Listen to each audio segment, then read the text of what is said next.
With the release of the new raid on March 10th, 2023 at 9 a.m. Pacific time, and with Lightfall 41 days away from launch, I thought it'd be a good idea to make a video going over everything I'm doing to prep for Lightfall to help you guys out. First, before we get into anything, I highly recommend going and checking out a website called Destinyrecipes.com because it's going to make tracking a very, very large portion of what we're going to cover in this video a whole lot easier, which I will leave a link for in the description. Now, let's talk about bounty prep, which is something we all hate doing. But Bungie isn't taken out of the game yet, and we just need that sweet optimal XP. The goal is to either fill your bounty inventory with 63 or 62 bounties before Lightfall drops. There are 26 weekly bounties, 4 from the moon, which can be picked up at Eris Morn and her lectern table, then completed right away. Then 2 from the Khazra that you grab from Shahan, which can also be completed and picked up immediately. Then also 4 from Europa, which are all picked up from Varix,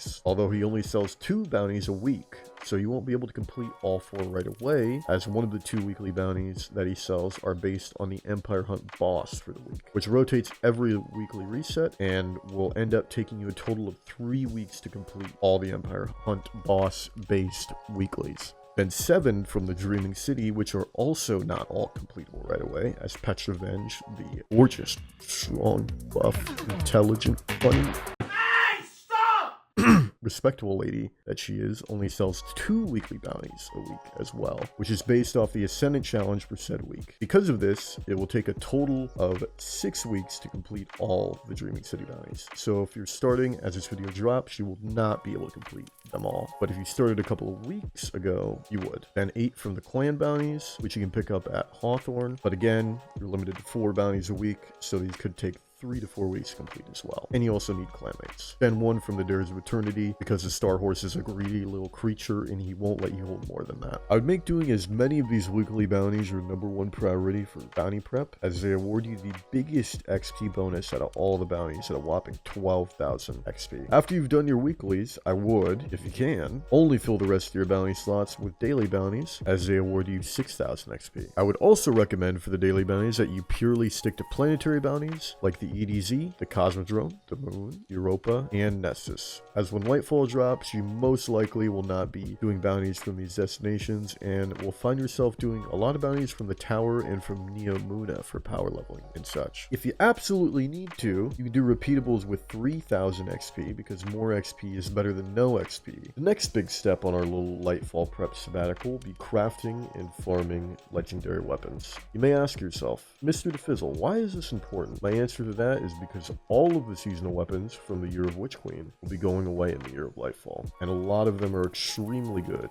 in PvE. A quick way to figure out which patterns you haven't completed or acquired yet is to boot up Destiny through the video game, pick your character, open your inventory, then move to the Triumphs tab. Once you've done that, on the right side of your screen under Medals and above the Lore tab is the Patterns and Catalyst tab. Once you click on it, it will show you every weapon type in the game that you can craft. If you're interested in crafting a weapon that you haven't crafted yet, all you need to do is hover over the weapon and it'll show you how to unlock the pattern. Typically, it takes you finding several red frames of that weapon, then after you'll be able to craft the weapon with pretty much every god roll you could ask for, which is the beauty of weapon crafting. The best way to level these weapons is to either load up Last Wish and then go to the wish wall and put in the 4th wish so that you'll be able to run Shuro Chi easily. I recommend running Deadfall Tether so that you can chain kills with the weapon you're leveling and complete the encounter quickly. Here is a quick run through of Shuro Chi just so you can see how it's done.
Then the other way that you can level weapons right now is just to simply swap to them once you complete an activity. Some of the super hot seasonal weapons for PvP that I recommend going for are Ostringer, Drang, Aikilos SMG, and Beloved. Then some PvE seasonal weapons that are hot would be Bumpin' Night, Sweet Sorrow, Under Your Skin, Callous Mini Tool, Retrofit Escapade, and Fire and Forget. I think it's also worth saying that the raids, Deepstone Crypt, Kingsfall, and Vows of Disciples have a lot of best in-slot options for PvE and PvP, like Succession for Barents, Commemoration, Cataclysmic, and Defiance of Yasmin. That could be very good to have for the launch of Lightfall. Lastly, for the legendary weapons, I would also like to make sure to keep your eyes out for weapons like the Adept Hung Jury or Wendigo, which can drop from GMs, or a weapon like the Matador 64, which has now been crowned the best energy shotgun in the game after the pellet spread changes from the Grasp of Avarice dungeon. Another thing to get done is to make sure that before the release of Lightfall, you have all of the exotics available to you in the game.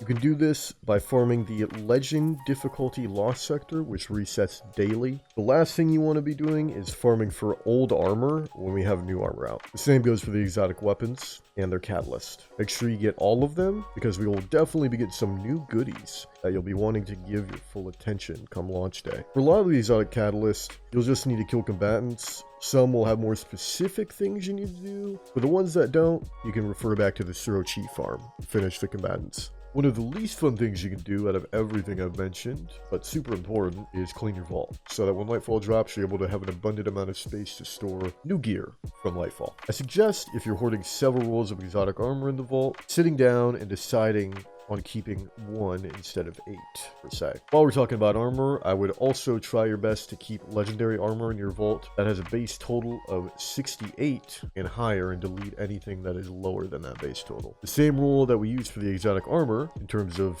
duplicates would also apply to legendary weapons. So if you got multiple, stop it right now and pick one, you freak. Lastly, if you have any exotic weapons you don't ever use just sitting in the vault and rotting, I would can those too.